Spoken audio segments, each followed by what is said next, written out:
बातमी आपण पाहूयात। TV9 पोलस्टारच्या एक्झिट पोलनुसार ठाण्यामधून राजन विचारे आघाडीवर।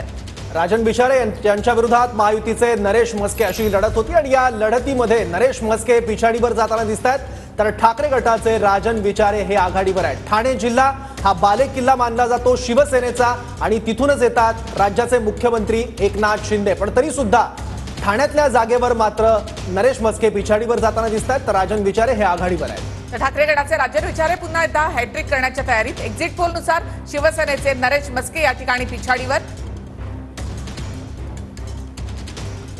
तर शिंदे गटाचे नरेश म्हस्के या ठिकाणी पिछाडीवर आहेत। ठाण्यामधून राजन विचारे ठाकरे गटाचे आघाडीवर। उमेश पाटील तुमच्याकडे येते। ठाण्याकडे देखील लक्ष होतं, मात्र शिंदे गटाचे नरेश म्हस्के या ठिकाणी पिछाडीवर। ठाणे हा तर माननीय मुख्यमंत्र्यांचा स्वतःचा गड आहे आणि त्या ठिकाणी आता मी बाकीचे इतर चॅनलवरही थोडंसं मी लक्ष टाकलं। माझ्यासमोर टीव्ही आहे, मी सगळीकडे चेक करून बघितलं, तर त्या ठिकाणी वेगवेगळं चित्र प्रत्येक चॅनलवर थोडंफार फरकाने दिसतंय।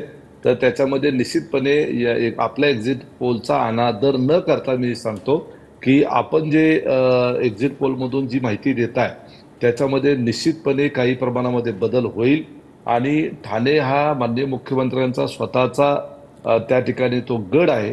ठाणे कल्याण हे एकनाथ शिंदे यांच्या शिवसेनेकडे जाताना दिसतील, हे आपल्याला 4 तारखेच्या निकालामध्ये निश्चितपणे स्पष्ट होईल। आणि एक लक्षात घेतलं पाहिजे की महाराष्ट्रामधला मतदार जो आहे त्याचं नेरेटिव्ह जे आहे ते मीडियाच्या माध्यमातून, जनरल पब्लिकच्या माध्यमातून, त्या पक्ष फुटण्याच्या पार्श्वभूमीवर असेल, अनेक वेगवेगळ्या कारणांनी असेल, सहानुभूतीचा सारखा त्या ठिकाणी जो उल्लेख केला गेलेला आहे, त्यातून परसेप्शन जे आहे ते निश्चितपणे काही प्रमाणामध्ये महाविकास आघाडीच्या बाजूने जाताना दिसत असेल।